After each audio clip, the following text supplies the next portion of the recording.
მოგესალმებით. ეს არის მსოფლიო როგორც ასეთი, მე გახლავართ ალექსი ბუკაპეტრიაშვილი და BMG-ს გუნდთან ერთად ვაგრძელებთ თქვენს ინფორმირებას მსოფლიოს ყველაზე ხელდამნიშნელოვან ამბებზე, რომელიც ხდება ახლა, ხდებოდა ამ დღეებში და მოხდება უახლოეს პერიოდში, უახლოესი ერთი კვირის განმავლობაში, რა თქმა უნდა, დიდი მითქმა-მოთქმა გამოიწვია სროლამ და თავდასხმის მცდელობამ, რომელიც განხორციელდა ჰილტონის სასტუმროში, მაშინ, როდესაც პრეზიდენტი ტრამპი ესწრებოდა თეთრი სახლის კორესპონდენტების სადილს, ეს ღონისძიება გარკვეული ხნის განმავლობაში არ იმართებოდა.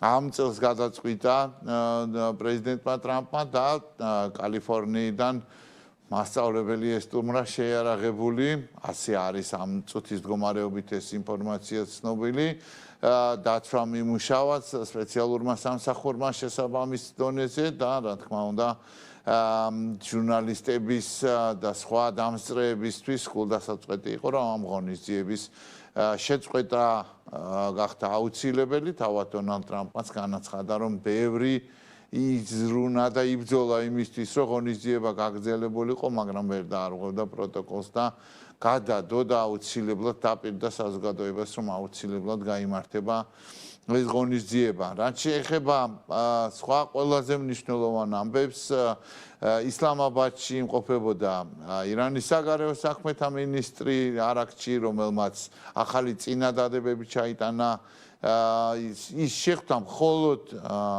პაკისტანის ხელმძღვანელობას, ის შეხვდა ფელდმარშალ მუნირს, ასევე შეხვდა პრემიერ-მინისტრს, თავის კოლეგას საგარეო საქმეთა მინისტრს და პრეზიდენტმა ტრამპმა განვითარებული მოვლენების, ანუ მოლაპარაკების პროცესის გათვალისწინებით მიიღო გადაწყვეტილება, რომ გასამგზავრებლად მზადყოფნაში მყოფი სტივ ვიტკოფი და ჯარედ კუშნერი აღარ გაუშვა ისლამაბადში, გააჩერა ეს ესე ვთქვათ მივლინება და თქვა, რომ ძალიან მალე რაც მე მივიღე ეს გადაწყვეტილება, საინტერესო ის არის, რომ უკეთესი წინადადებები მოვიდა ირანული მხრიდან, ირანული მხარე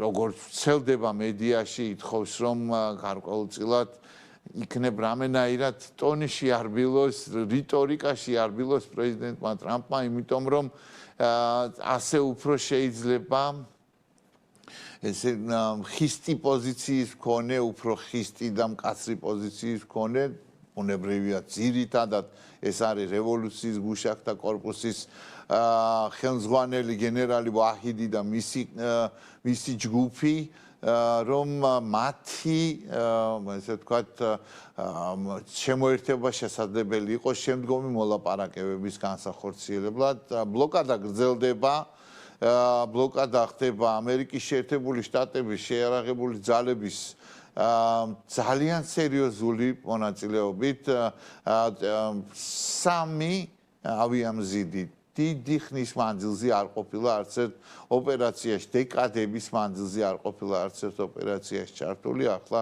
ის არის შუა აღმოსავლეთში და 3-ვე მათგანი ფორდი, ლინკოლნი, ბუში არის ჩართული ამ პროცესში, რასაც ქვია ბლოკადა. ბლოკადა ურტყავს მთელ მსოფლიოს ბუნებრივია ეკონომიკას, მაგრამ ძალიან სერიოზულად აზიანებს ასევე ირანსაც. ამიტომ ნახოთ, როგორ განვითარდება მოვლენები, საითკენ წავა პროცესი უფრო მოლაპარაკებისკენ თუ ცეცხლის განახლებისკენ, ამას დრო გვიჩვენებს.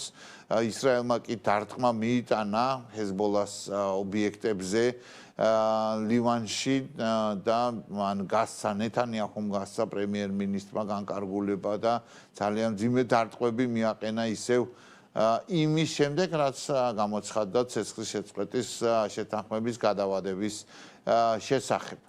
რა ხდება უკრაინაში, რუსეთს ერთადერთი, რასაც ვატყობთ, რაც შეუძლია, ეს არის მშვიდობიანი მოქალაქეების დაბომბვა და მათი მკვლელობა, ეს არის ჭეშმარიტად მართლაც ტერორისტული ორგანიზაცია და არა ქვეყანა და არა სახელმწიფო.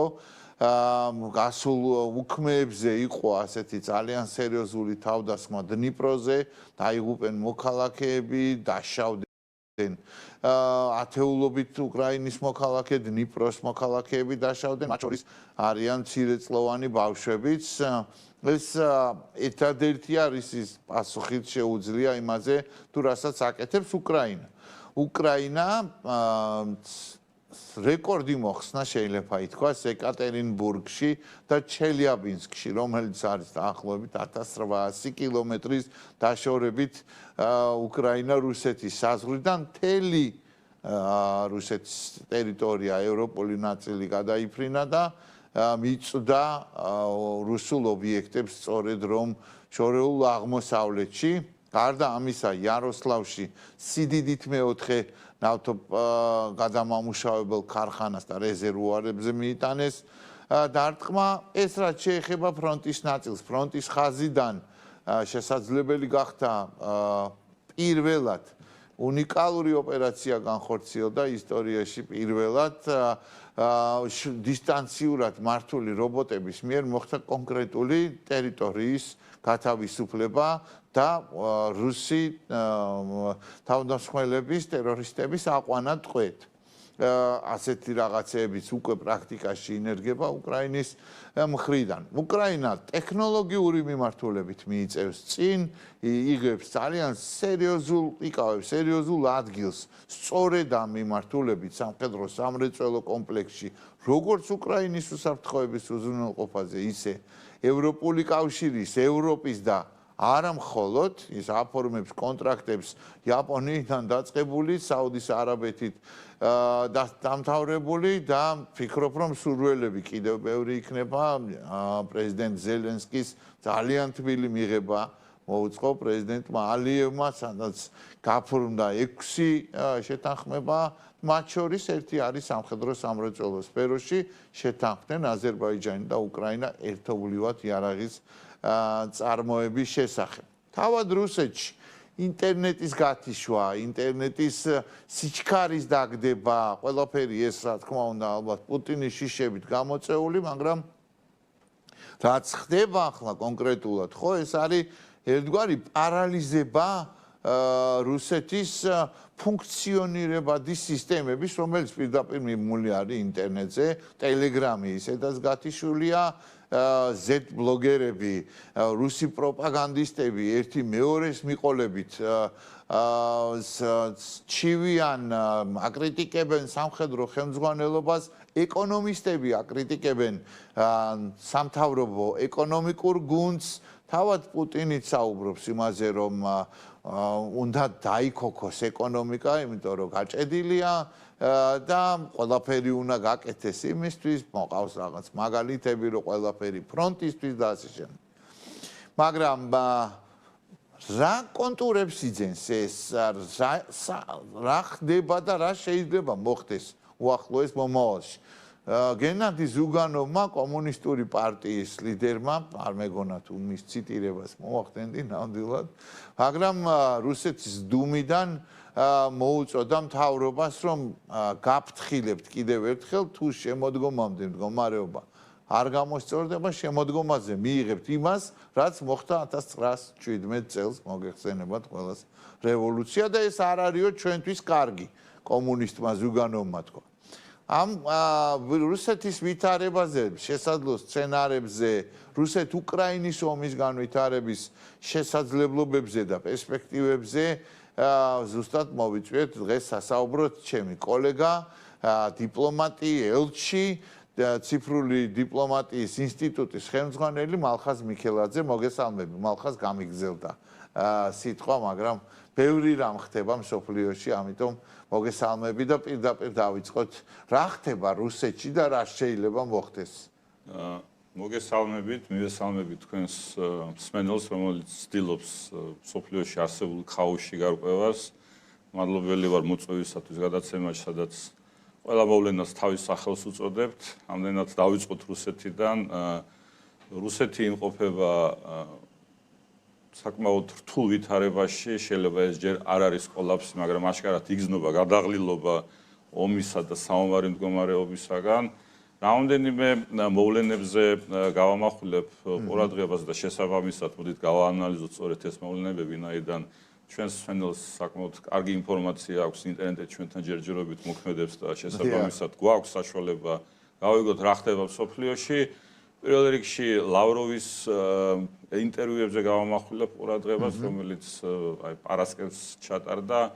იგი ცდილობს ამ არეულობის ფონზე კვლავ დააფიქსიროს რუსეთის მკვეთრი პოზიცია, იგი კვლავ იყენებს ესე ტერმინოლოგიას, როგორც არის კოლექტიური დასავლეთი, თუმცა აქვე მიჯნავს ტრამპის ადმინისტრაციას სანარჩენი ევროპისაგან, ბუნებრივია შეტევა უფრო ევროპის ქვეყნების მიმართულებით არის, განსაკუთრებით მას შემდეგ, რაც გადაწყდა საბოლოოდ 90 მილიარდი ევროს დახმარების გაწევა უკრაინის საჭიროებებისათვის, ისევე როგორც მიღებული იქნა სანქციების მე-20 პაკეტი. მეტიც გაცხადა 21 სანქციის პაკეტზე, სანქციების 21 პაკეტზე უკვე უშუალოდ იწყებს მუშაობას ევროკავშირი, რაც იმაზე მეტყველია, რომ ევროპის კავშირი საკმაოდ აქტიურად შეუდგება შემდგომ ნაბიჯების გატარებას უკრაინის უკაცრავად რუსეთის აგრესიის შესაჩერებლად.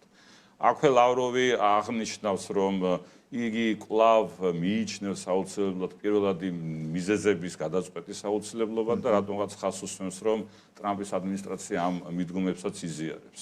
მოკლედ საკმაოდ რთული ვითარება არის, მაგრამ ჩვენ ხედავთ, რომ პოლიტიკური განცხადებებით რუსეთი არ არის მზად რამე უკუსვლა განახორციელოს და ამას მრავალი ფაქტი ადასტურებს. საინტერესო იყო მაგალითს მოვიყვანთ მაგალითად რუსული დრონის ჩამოგდების ფაქტთან რუმინეთის ტერიტორიაზე.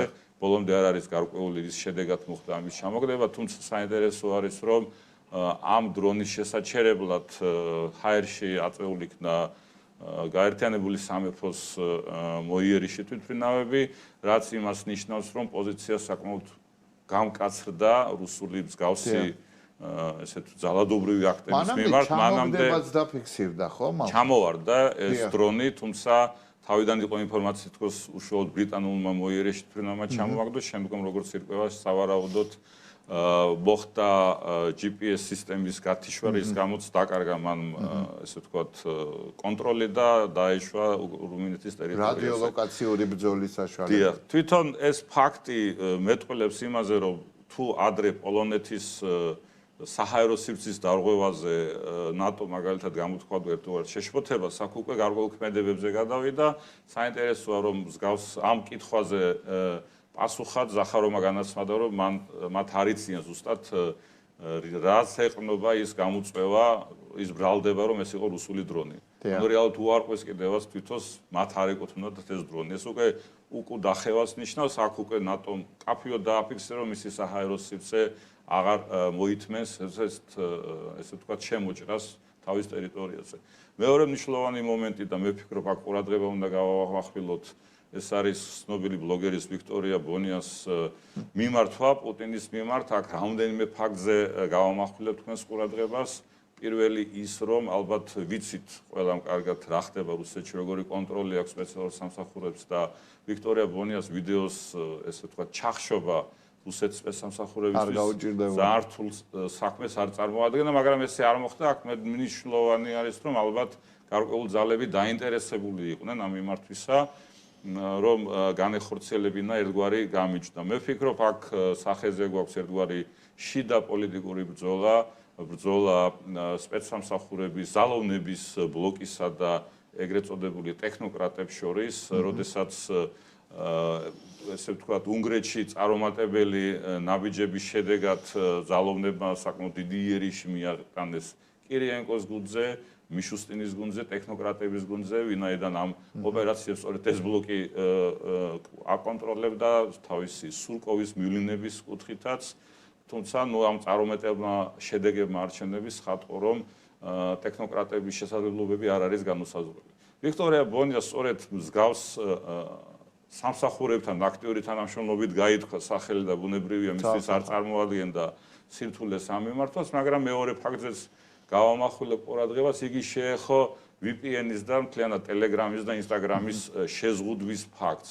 საინტერესოა, რომ რუსეთში დღეს არსებულ ვითარებაში, ეკონომიკურ ვითარებაში მთელი შუარ გოლი, ესე ვთქვათ, არც ძალიან დიდრები და არც ღარიბები მეტწილად მათი ბიზნესი რეკლამირების კუთხით, თვითონ ბიზნესის წარმოების კუთხით მიმულია სწორედ ამ სეგმენტთან, ანუ შეტევა მიტანილი იქნა ძალოვნების მხრიდან უშუალოდ იმ სექტორზე, სადაც ეკონომიკური დოულათი ჯერ კიდე წარმოიქმნება საშუალო ფენისათვის. აქ უკვე პუტინის ერთგვარი მომრიგებული კუთხით განცხადებები, რომ ეს გადადგმული იქნა მხოლოდ უსაფრთხოების გამო და არანაირი შეზღუდვა თავისუფალი მიმოსვლის და მიმოწერის და ასე შემდეგ ბიზნესისთვის ეს არ იქნება, უკვე ერთგვარი გამართლება იყო. ბუნებრივია, ჩვენ შეგვიძლია გამოვყოთ ამ კუთხით, რომ აქ აშკარად გამოიყოფა პლანებს შორის ბრძოლა, მოდით ესე ვთქვათ, აქ არის როგორც ვახსენეთ, ტექნოკრატების ჯგუფი, კირიენკო მიშუსტინის სახით, შეიძლება იყოს გამოყოფილი ასევე ძალოვნების ჯგუფი, რომელშიც FSB-ს აკონტროლებს ბუნებრივია, თუმცა აქ ისეთი პირები არიან ჩართულები, როგორც არის პატრუშევი და მისი ვაჟიშვილი, რომელიც ვიცე-პრემიერი ამ ეტაპზე და ცდილობს ესე ვთქვათ წინ წაწევას. მან შეძლო მოცვა ეკონომიკური ბლოკისაც თავისი კარიერის განმავლობაში, ისევე როგორც დღეს უკვე ესე ვთქვათ ძალოვნების საკმაოდ მყარი დასაყრდენი არის. ბუნებრივია შესაძლოა პუტინს სურს კიდე სხვა კლანების წინ წამოწევა, თუნდაც მისი ქალიშვილის, რომელიც ესე ვთქვათ მჭიდრო ურთიერთობებში არის ისეთ ფიგურასთან, როგორც არის კირილ დმიტრიევი, თუმცა მათი გავლენა ჯერჯერობით ესე დონეზე ვერა. ეს ყველაფერი მეტყველებს, რომ კლანები გადაიღალენ იმ ვითარებით, რაც ქვეყანაში არის. აქ ეკონომიკური ვარდნა ძალიან თვალსაჩინო არის. იანვარ-თებერვალში პროგნოზირებული მატების 1.8% მატების ნაცვლად დაცემა არის 1.6% მინუსში წავიდნენ. ბუნებრივია. გახსოვთ თუ არა მოლოდინი, რომ რაღაცა ეტაპზე ერთგვარი, ასე ვთქვათ, მსხვერპლშეწირვის სახით თავრობა დაითხოვოს მიშუსტინი და თავის ეკონომიკური ბლოკით და ყველა წევრებით. სწორედ აქ არის ძალზე მნიშვნელოვანი, რომელი კლანი გადაწყვეტის ბალანს თავის მხარეს. ალბათ დღეს უნდა ვივარაუდოთ, რომ ეს გადაწყვეტილი არ არის, თუმცა ის ეკონომიკური პრობლემები, რაც ქვეყანაში არსებობს, რა თქმა უნდა, სასწრაფო გადაწყვეტას თხოვლობს. აქ ერთგვარად დამხმარე იყო ერთგვარი სანქციების შემსუბუქება ირანიდან გამომდინარე პრობლემებიდან, ანუ მეგულისხმობ ნავთობის გაყიდვის კუთხით. თუმცა ეს ვერ იქნება სრულფასოვანი გადარჩენა, ვინაიდან კვლავ როგორც ვიძახი, საუბრობთ, ევროკავშირი აქტიურად ცდილობს შემდგომი პაკეტის შემუშავება სანქციების კუთხით. და ნებისმიერ შემთხვევაში დეფიციტი იმდენად სერიოზულია, რომ ის ეხლანდელი მოგება april's განმავლობაში შეიძლება იყოს 19 მილიარდ დოლარზე ავიდეს ნავთობიდან მიღებული შემოსავლები. ეს მოგება ვერანაირად ვერ დააბალანსებს იმ უზარმაზარ გარღვევას, რომელიც არის რუსეთის ბიუჯეტში. კურიოზული ვითარება არის რუსეთის Forbes-ის განცხადებით. ოლიგარქების წამყვანები მორდაშოვი, პოტანინი, ალექპეროვი უფრო გამდიდნენ, მაგრამ მათ არ აქვს თავისუფალი ფული. ისინი შიდა ბაზარზე დიდრდებიან, მაგრამ მათ არ შეუძლიათ ამ თანხების გამოყენება თავისუფლად. შესაბამისად, აქ თავარი პრობლემა არის ის, რომ ეკონომიკა ძირითადში მიმულია სამხედრო დაკვეთებზე, თუ ომი შეწყდა, აქ მკვეთრად იზრდება მრავალი ეკონომიკური პრობლემები, როგორც ისევე სოციალური პრობლემები. როგორ გაუძლებს ამ გადაღლილი საზოგადოება ამ პრობლემას უკვე ჩვენ ახლავს. გაქვს მოლოდინი, რომ თეორიულად რომ ვივარაუდოთ, შესაძლოა რომ ოლიგარქებმა რაღაც მომენტში მიიღონ გადაწყვეტილება, რომ დაიღალენ მართლა სამ პუტინისგან, იმიტომ რომ პუტინი გაჭედილია რეალურად თვითონ, ვერ მოიგებს ამ ომს და ვერ იხევს უკან. და ცვლილებისკენ ნაბიჯები გადადგან. ცვლილება აშკარად საჭიროა, დადასტურდა პუტინი ომს ვერ იგებს, ისევე დასტურდება ლავროვის ინტერვიუდან, რომ პუტინი არ შეუძლია უარის თქვას ომის დასრულებას, განაცხადოს ომის დასრულებას. შესაბამისად, აქ რაღაც ცვლილება გარდაუვალი არის, ნაკლები იმედი მაქვს ოლიგარქების, ვინაიდან პუტინის მმართველობის თავიდანვე მან მკვეთრად დააყენა ოლიგარქებთან ურთიერთობების საკითხი და მან ეს გადაწყვეტა, ასე თუ ისე ყველა ვინც შეეწინააღმდეგა მის სურვილს, ისინი იძულებული იყვნენ დაეტოვებინათ ქვეყანა, ან საერთოდ ცოცხლებიც აღარ არიან, ხოლო ისინი ვის დარჩენ, ისინი ბუნებრივია სრულ კონტროლის ქვეშ არიან ძალოვნებისაგან, ტექნოკრატებისაგან. შესაბამისად, აქ უფრო ძალოვნებსა და ტექნოკრატებს შორის ბრძოლა დაგვანახებს, ვინ გაიმარჯვებს საბოლოოდ და ბუნებრივი აქ ოჯახის იმდენი მნიშვნელობა არ აქვს, თუმცა მაინც გავლენა ექნება პროცესებს. ჩვენ სხვადასხვა მონაცემებით, რასაც ვკითხულობთ, უკრაინელების მიერ მიყენებული დარტყმები ნავთობგადამამუშავებელ სექტორზე 30%-ით აიძულა რუსეთს, რომ შეემცირებინა მოპოვება, იმიტომ რომ ნავთობს რომ მოიპოვებ, იმას რომ გადაამუშავებ, მერე უნდა სადღაც ჩაასხარ რეზერვუარში და მოამზადო ის გადასატვირთო ტანკერებზე. ის კი ყველა დიდი ნავთობგადამამუშავებელი ინფრასტრუქტურა არის ფაქტიურად დაზიანებული ყოველ შემთხვევაში ძალიან სერიოზულად. რამდენად მნიშვნელოვანია აი უკრაინის ეს პრინციპული პოზიცია ჯერ ერთი და მეორე ომის თვალსაზრისითაც ცოტა ხნის წინ დუმაში ითქვა რომ ჩვენ არ შეგვიძლია რუსებმა განაცხადეს არ შეგვიძლია მთელი რუსეთის საჰაერო სივრცის დაცვა და უზრუნველყოფა.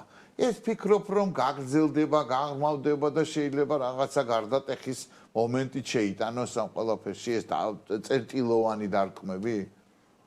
ეს არის ერთადერთი ქმედითი მექანიზმი, რაც შეიძლება რუსეთს დაუპირისპიროს, როგორც ვაკვირდებით, უკრაინას მიაქვს დარტყმები სტრატეგიული ინფრასტრუქტურაზე. ტუაფსე ძალზე მნიშვნელოვანი იყო ეკონომიკური კუთხით.